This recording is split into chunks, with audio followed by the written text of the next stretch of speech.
આ દ્રશ્યો તમે જોયા, આ દ્રશ્યો છે કે જ્યાં હાલ આદિવાસી સમાજના ખેડૂતો સાગબારા અને તેની આજુબાજુના વિસ્તારમાં પોતાના ખેતરોમાં જ ખેડાણ કરવા માટે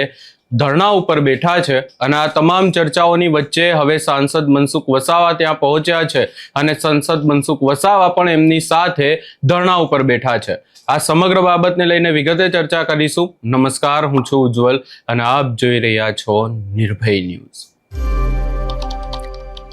નર્મદાના સાગબારા અને તેની આજુબાજુના વિસ્તારના 12 ગામના ખેડૂતો હાલ પોતાના ખેતરોમાં ખેડાણ કરવા મુદ્દે લડાઈ લડી રહ્યા છે, ધરણા ઉપર બેઠા છે। આખી રાત આ ખેડૂતોએ પોતાના ખેતરોમાં વિતાવી છે। ગઈકાલે પણ એવા દ્રશ્યો સામે આવ્યા હતા કે જ્યાં એક આખી મોટી બબાલ થઈ હતી અને આ તમામ ચર્ચાઓની વચ્ચે સાંસદ મનસુખ વસાવા હવે ત્યાં પહોંચ્યા છે, ખેડૂતોના સમર્થનમાં પહોંચ્યા છે અને મનસુખ વસાવા પણ એ ખેડૂતોની સાથે હવે ધરણા ઉપર બેઠા છે। અને આખી ઘટના ને લઈને જો વાત કરવામાં આવે તો છેલ્લા કેટલાય સમયથી સરકાર અને તંત્ર સાથે વાતચીત કરવાનો પ્રયાસ થઈ રહ્યો હતો। તમામ પ્રયાસો થઈ રહ્યા હતા કે સરકાર આ ખેડૂતોનું સાંભળે અને એમને એમની જમીન ખેડવા દેવામાં આવે, પરંતુ કોઈ પણ પ્રકારે કોઈ પણ નિકાલ ન આવ્યો અને હવે આખરે એક જ રસ્તો આ ખેડૂતોની પાસે બચ્યો છે ને એ રસ્તો છે આંદોલનનો। આ તમામ ચર્ચાઓની વચ્ચે જ્યારે સાંસદ મનસુખ વસાવા ત્યાં પહોંચ્યા ત્યારે જે દ્રશ્યો સામે આવ્યા એના ઉપર પણ એકવાર નજર કરી લઈએ।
તમે અહીંયા સાંસદ મનસુખ વસાવાને પણ આ જે ધરણા છે એનામાં જોડાતા જોયા અને આખી રાત પણ આ ખેડૂતો પોતાના જે જમીન છે એના રક્ષણ માટે અને વન વિભાગ ક્યાંક ને ક્યાંક એ જમીન ઉપર કબજો ન કરી લે એની માટે આખી રાત બેઠા હતા અને હજી પણ આ આંદોલન હવે આગામી સમયમાં વધુ ઉગ્ર બનવાની વાતો અને ચર્ચાઓ થઈ રહી છે। ખાસ કરીને આજે વિશ્વ આદિવાસી દિવસ છે અને આ ખેડૂતો વિશ્વ આદિવાસી દિવસ પણ પોતાના ખેતરોમાં જ વિતાવવાના છે, એની ઉજવણી પણ ખેતરોમાં જ કરશે એવી ચર્ચાઓ છે। અને આ તમામ ચર્ચાઓની વચ્ચે સાંસદ મનસુખ વસાવા દ્વારા હવે આ જે નિર્ણય લેવામાં આવ્યો છે, જે ત્યાં ધરણા ઉપર બેઠા છે, એ આગામી સમયમાં તંત્રની સામે પણ એક મોટો પડકાર છે। કારણ કે આવી રીતે જો એક પાર્ટી કે જે સત્તામાં છે એમના જ સાંસદ જો જઈને ધરણા ઉપર બેઠે એટલે એ બતાવે છે કે કેવી રીતે હાલ જે આક્રોશ છે આદિવાસી વિસ્તારમાં જોવા મળી રહ્યો છે, ખેડૂતોનો આક્રોશ જોવા મળી રહ્યો છે। હવે એ પણ જોવાનું રહેશે કે મનસુખ વસાવા અને આ ખેડૂતો છે